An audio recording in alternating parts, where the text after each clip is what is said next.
peace and joy. Are they actually feelings? Hi, and welcome back to Faith and Soul Care. This is Elaine. We're going to explore the question, what are peace and joy anyway? And hang on till the very end because I have more exciting information about the online Faith and Soul Care Retreat and the Women Connection cohorts that will be starting up. Officially, they've started up now, and then they officially launch here in just a few weeks. So hang on to the end so you can get that information. Well, let's talk about peace and joy. I don't mean the kind that comes after a day at the spa or a good vacation. Not even a vacation to a beautiful beach or beautiful lake destination.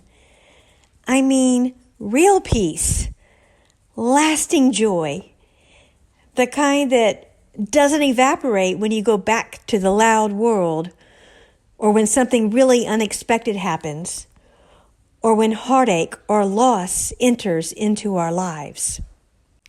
Here's the thing I've been learning and relearning. Peace and joy are not actually just emotions. They are not fleeting feelings we try to chase down or create on our own. They are fruit of the Spirit. They are gifts of which the seeds of peace and joy are given to us by the Spirit of God, and we are to grow and cultivate them. Grow and cultivate them? Peace and joy? You mean like strawberries or peaches? What does that mean? How do we grow our sense of joy? Well, let's take a look. Galatians 5, we have the list of the fruits of the Spirit. But the fruit of the Spirit is love, joy, peace, patience, kindness, goodness, faithfulness, gentleness, self-control. We often read this list like some kind of spiritual personality test, thinking, oh, I need to work on patience, need to get me some more of that self-control. Or we look at others around us and think, I wish I had more joy like she seems to have. But here's what we miss. These are not things that we have to strain or strive hard to produce. It grows naturally, just like fruit does when the tree is healthy and when it's nourished and when it's connected to the right essentials. Jesus says in John 15:5, I am the vine, you are the branches. If you remain in me and I in you, you will bear much fruit. So let's go back to that question again. How do we grow and cultivate spiritual fruit like peace and joy? Jesus told us how. Remain in me, he said, abide in me. So peace and joy are not about trying harder to do better or be better. Peace and joy come when we stay connected. Joy grows out of abiding in the presence and love of Christ. It's spirit-generated, not self-generated.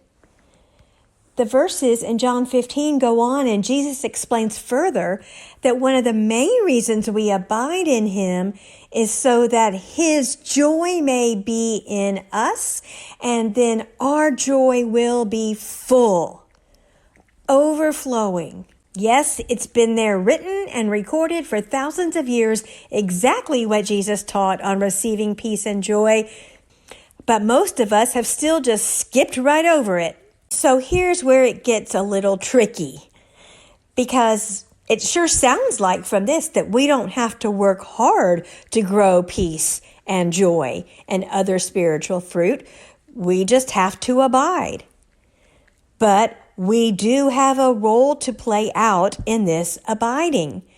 We do have to develop the practices and habits related to abiding. Of course, we do that by spending time with Jesus, by praying intentionally, practicing His presence, tracking our prayers, waiting for His answers and responses.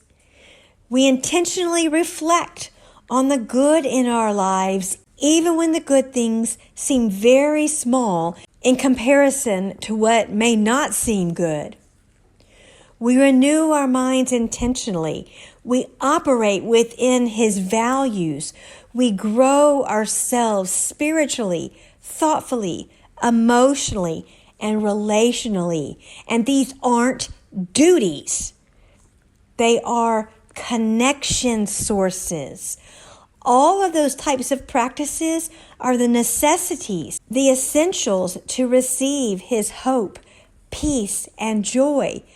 Those practices are what constitute the good soil and the sunlight and the watering of the soul. But let's be honest, staying committed to that kind of soul care and spiritual growth can be hard, especially all on our own. We have distractions and we start going through the motions and it starts to feel dull and we end up skipping over these things and missing out on our source. Just like starting a new habit or practice, we begin with good intentions, but life gets busy, routines get disrupted, we end up feeling more disconnected than ever. That's why growing in peace and joy is so much easier and fun and much more life-giving when we're doing it with others. The problem is, finding that kind of support isn't always easy. Women's Bible studies and small groups can be hard to come by, and many times they focus on just one part of this, which is studying the Bible, and they're not actually practicing the other things altogether. And then, especially if you're working full-time or managing family needs, there's so many of these women's groups that meet during weekday mornings, which works great for some, but not for everyone.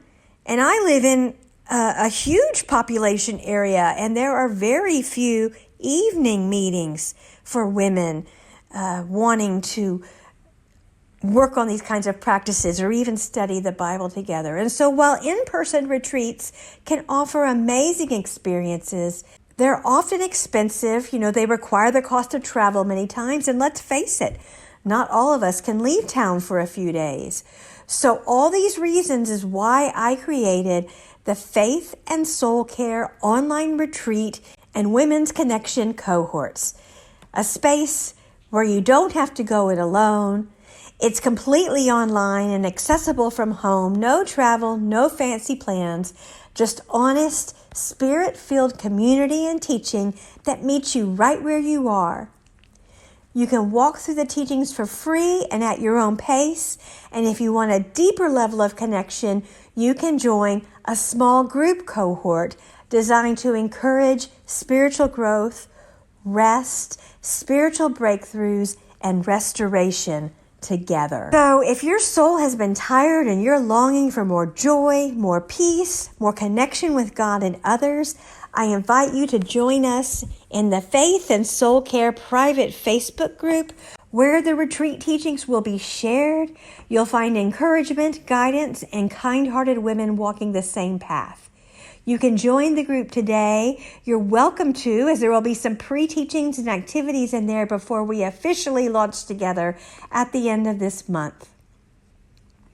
So if you are listening to this, go to SherryElaine.com and click on the Cohorts tab for the information. There you will be able to find the link to request to join the Facebook group. The private Facebook group is where the teachings and the basic community will take place. After you request to join the Facebook group, you can go and review your options should you wish to upgrade and be a part of the small group cohort that I will be facilitating and leading. Again, all starting at the end of this month. And this will be just the first round of these retreats and cohorts, with the next one in late summer or in early fall. And the next one will build on this one. So don't delay. Join in. You are invited. Now, if you're on the blog at gospellifelearning.com, the links are there. I will also put them in the episode notes of this podcast. You are not meant to walk this journey alone, and you don't have to.